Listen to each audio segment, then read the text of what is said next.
And go. Howdy y'all, and welcome back to KT's Kitchen Corner. Today I have a fun little assistant behind the camera. Hello. So say hi, Sharon. Hello.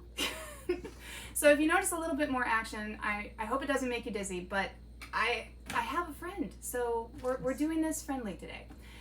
I wanted to make for you my favorite breakfast slash dinner slash lunch breakfast skillet. I call it that because, well, that's what it was called in the cookbook that I found it in once before. And I have modified it so many times, I don't even know if it's the same as what the cookbook called for. But the basic ingredients are going to be hash browns, pre-frozen, because who has the time for cutting and shredding their own hash browns? At least I don't. When I'm in one of my pain spells, this is a great breakfast to have because it doesn't require a lot of energy. You have pre-frozen hash browns. You have partially cooked, but not fully cooked, bacon, even though it says fully cooked. It's not. And eggs. Those are your basic 3 ingredients, and then you can modify a bunch of different ways on top of that. This, what you are going to see me make, is slightly modified from there as well. Because I'm going to cook the bacon on the stove first, and then I'm going to do the hash browns. But if you get the fully cooked or partially cooked bacon that you can put in the microwave, you can make this even simpler on yourself. So don't beat yourself up if you have to do extra cheats. It's okay, it'll still work. So how am I gonna start today? I am going to start with my favorite sun-dried tomatoes. None of this is sponsored, I promise you, but I love the Rayleigh's brand sun-dried tomatoes. They have amazing flavor and they work in so many different recipes, and I'm not even a chunky tomato girl. I hated tomatoes before I was inspired by these. So I'm gonna drizzle just a couple little spoonfuls of the juice from the sun-dried tomatoes into the pan and get the pan heated up a little bit. I do about medium heat just to get it started. And then I'm going to make sure that I have enough bacon. Of course, I did not open my other one. If you're wanting some good, easy to microwave and still get crisp bacon, again, this is not sponsored, but Costco sells Kirkland fully cooked, and it's usually pretty good. Just, you might want to check and make sure it's not a little bit gray because they don't always check their packets. Perfect, I got it open beautifully first time. That's actually kind of magic. I'm gonna put this over here because I'm done with those. And I'm gonna do about 8 slices of bacon. Just gonna get them ready while this heats up behind me. Now, one rule of thumb whenever you're cooking anything with oil, never leave the room when your pan is heating up. It's really tempting if you get a phone call or you have kids or anything like that to just leave the room for just a moment. Yeah, I've lived through kitchen fires, don't do it. It's not 100% heated up. Some people wait for it to get sizzly. I don't necessarily do that because who has time for all that? I am teaching you easy method. Also, because I don't want to burn my fingers, I'm going to try to teach you a safe method. So here we go. We're starting to put some bacon in the pan. Ooh, I might actually be able to fit more than 8 eventually. Cooking about 4 to 5 slices at a time. And now we sit and wait for it to go. So if you are making this the super easy method, right about now you would be starting your hash browns, and these would be in the microwave. I usually cook about anywhere between 7 to 9 slices of bacon on a plate with some paper towels for about 1 minute and 45 seconds on regular. I don't do anything to the settings. I just put the time in. That may or may not be the right settings for you. Start around 1 minute and 35 seconds. 30 seconds. Note that what I'm saying is crisp to burnt, depending on how you prefer it. I don't go black though, so if you think burnt is just crispy, that's what I'm talking about. Okay, these are starting to get going. I'm going to flip them.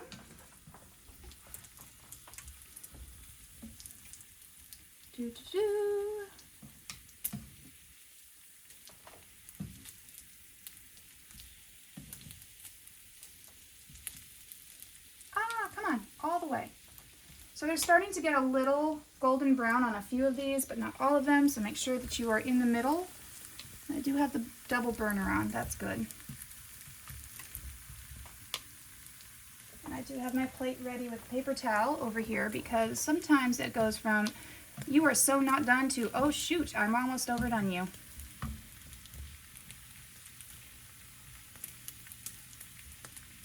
And some of you might be watching this and think, Kate, you have already overdone this. I respect that. I respect that. I like my bacon almost overcooked.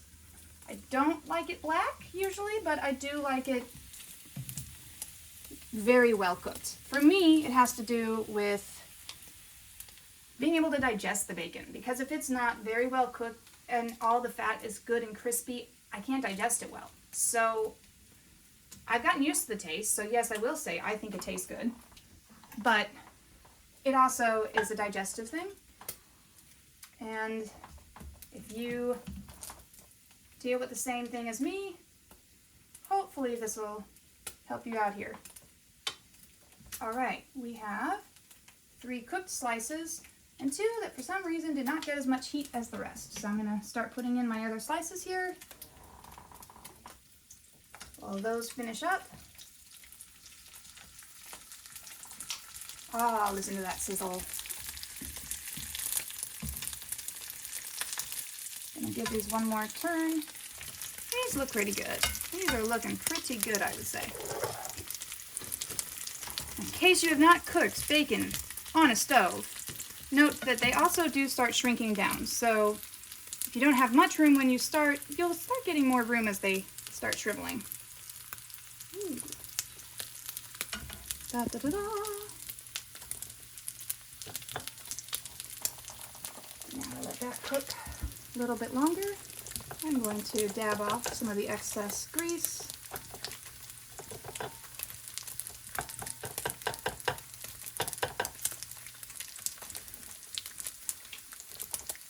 And now I'm going to flip these.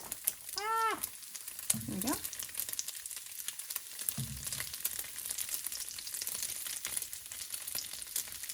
I feel like someone out there is probably enjoying some ASMR right now. At least that's what I've been told, that's what this is. While that's finishing up, I'm going to clean my surface space a little bit, because my stove is right next to my refrigerator. I'm not leaving it very far. And then I'm going to take these out because they look and sound done. Now, I will say one thing that may or may not have ended up in the blooper reel here. If you are like me and you are doing this with frozen hash browns, first of all, take this off the stove for a minute. Don't drain that oil, it's going to help you. If you're dealing with frozen hash browns, you didn't get the pleasure, I hope, of hearing me slam this on the table. They will be pretty rock solid for a moment. Find a good surface that you're not going to break and slam that sucker down, and 1 or 2 hits should be fine, and it'll be nice and usable. So with it off the stove, I'm going to turn the stove off so I don't accidentally burn anything or anybody. Okay, well that didn't break up all the way. It is the one downside to frozen hash browns. Nope. We're going to take you out. Put you over here right now.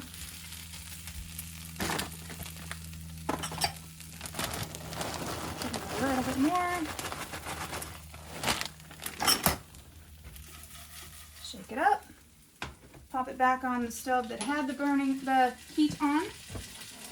Notice I still have the heat off for a moment as there is no exact amount here. I do salt and pepper in the hash browns, and then I turn the heat back on to about midway. Both of my burners have different heats, so honestly, I have found every stove has its own quirks.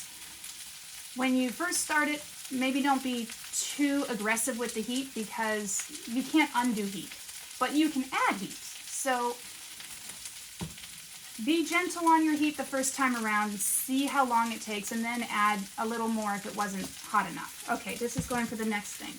So while this heats up, I'm not setting a timer yet. I'm using this time to prepare my egg, actually. Now, you might like a little more egg in this. I'm not sure how you could do less egg than this, but I'm doing 1 egg. Doing 1 egg, and personally, I'm not a fan of egg whites, but I don't mind them as long as the yolk is well mixed. So, mixing up the egg, white and yolk, putting in a little more salt, and a little more pepper. Now again, if you have problems with anything within this, you can modify it to your taste. You can put no salt. You could put, instead of garlic, maybe you like onions. You could put onions powder in this. Whatever you want to do. Just have fun with it. I like quite a lot of garlic and quite a lot of pepper in this. That might not be your thing. That's okay. But because it has so much hash brown, and you got the egg, and you got the bacon, don't be afraid of seasoning. If you like seasoning, if you like salt, pepper, and garlic, or onion, or whatever, don't think it's going to overpower it too easily. It won't. The rest of the flavor is going to be very overpowering already, so it's going to end up pretty mild. Even with what I put in, it's going to be fairly mild. Okay, so we have, this has been heating up. I'm going to choose my most crispy / burnt looking bacon. And because it's been sitting for a couple minutes here, it's easy to just break it in. Oh, there goes a piece on the floor. Aw, man, I miss having my dog who could just vacuum that up for me. I mean, it doesn't have to be precise. You can have big chunks, you can have little pieces. I usually do about 4 to 6 slices, depending on how much hash browns I have in there.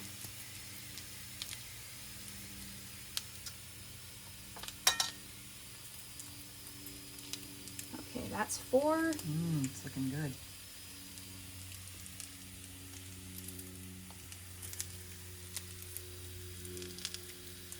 Don't worry, folks, this food will not get wasted. I and my camera assistant here will definitely be enjoying this later. Okay. Oh, that was only half of a piece, so why waste? And the fun thing is, just in case it didn't feel like you had enough bacon in the skillet, you got bacon over here. So what am I going to do now? Well, now I'm going to take this egg that I have mixed over here. I'm going to dump it in. Now you want to go kind of quick, because if it starts running off into the skillet itself, it's going to start cooking before you can mix it. Almost forgot to get my spatula. And you're going to mix and mix and mix.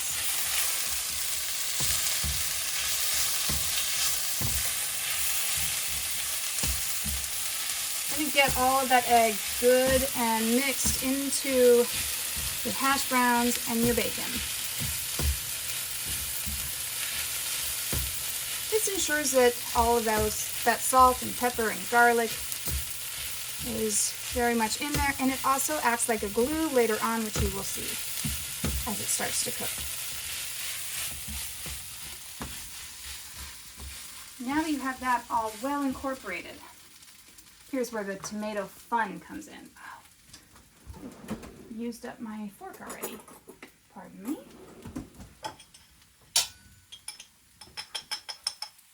I'm going to set that spoon aside that I used earlier. I'm going to put tomato here. Well, that's fun. I'm getting a phone call right now. Ah, nobody I know. Okay.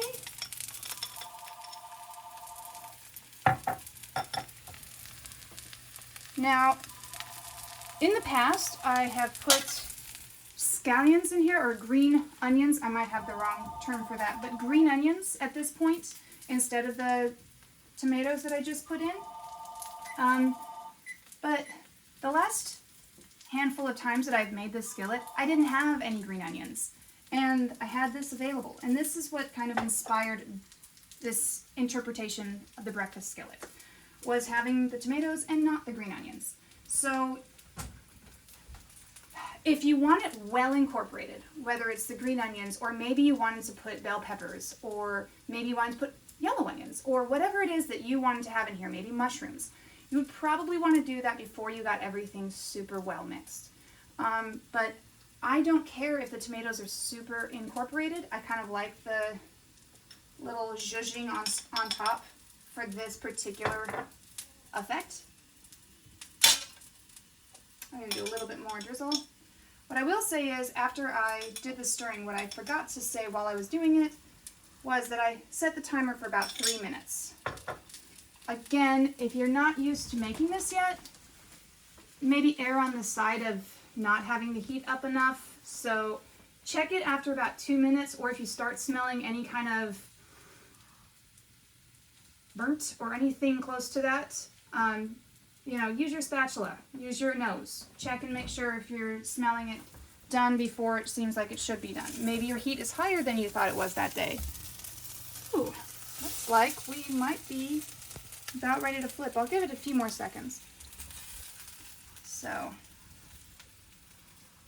there's so many ways that you can make this.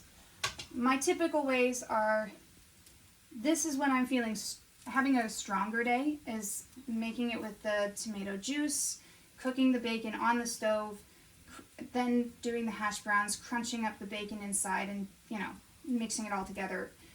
This is my stronger day version. My less strong day version is start with the hash browns, cook your bacon in the microwave, put the bacon on after you crunch it up or cut it up, and then mix it all together with the egg. One thing I will say about that is you might actually want to start the bacon cooking in the microwave before you start the hash browns, because that'll give it time to cool, so that when you're ready to put it in, when the hash browns seem cooked enough on one side and you can put it in, then you can just crunch it with your hands.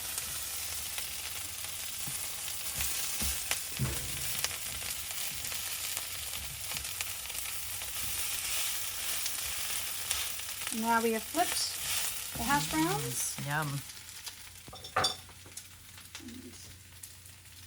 I'm going to stop that timer and put it on for another 3 minutes. I'm going to turn the heat down just a hair. And this is my breakfast skillet. There's so many ways to modify it depending on how strong you are, depending on how whole foods you want to be. Depending on if you have a microwave, maybe you don't. Or maybe you're more of a microwave person and you don't like doing a lot of hassle on this. There's so many different ways you can modify this and get your 3 big breakfast portions that you would like. You've got hash browns, eggs, and bacon, your basic breakfast. And it's all together in one.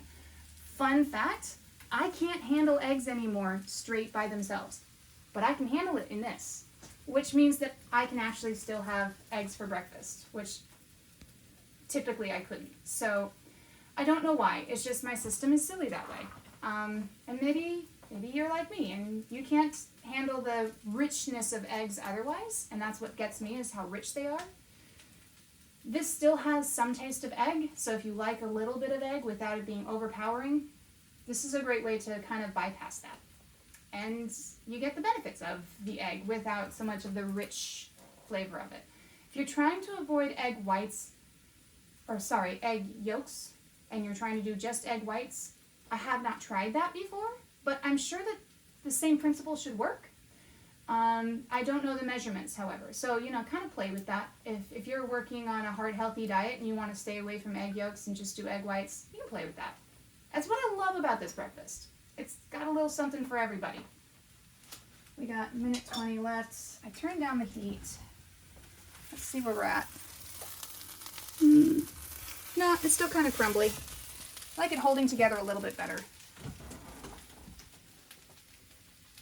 I mean, you are risking a little bit of burnt in some places, so if you like it less cooked, I mean, it doesn't have to hold together super well.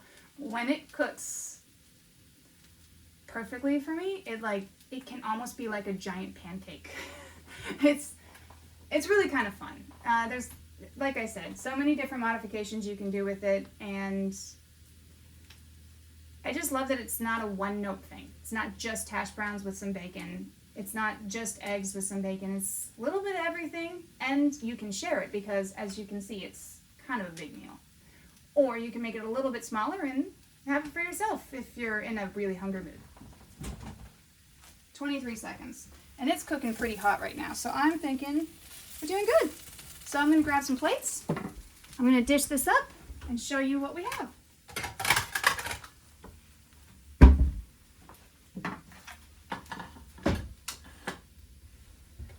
Ta-da!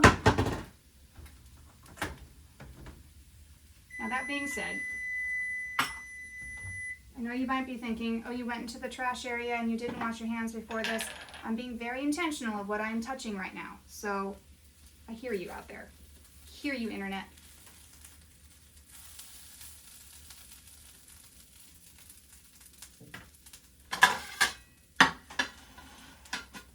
Okey-doke. It's not exact portion sizing. I am not auditioning for Gordon Ramsay right now. And I'm sure he would tell me that my plating is old-fashioned, but so am I.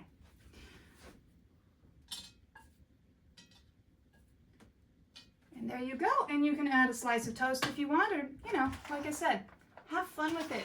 Make it your own. And happy munching. Thanks for watching. Ciao for now. Bye.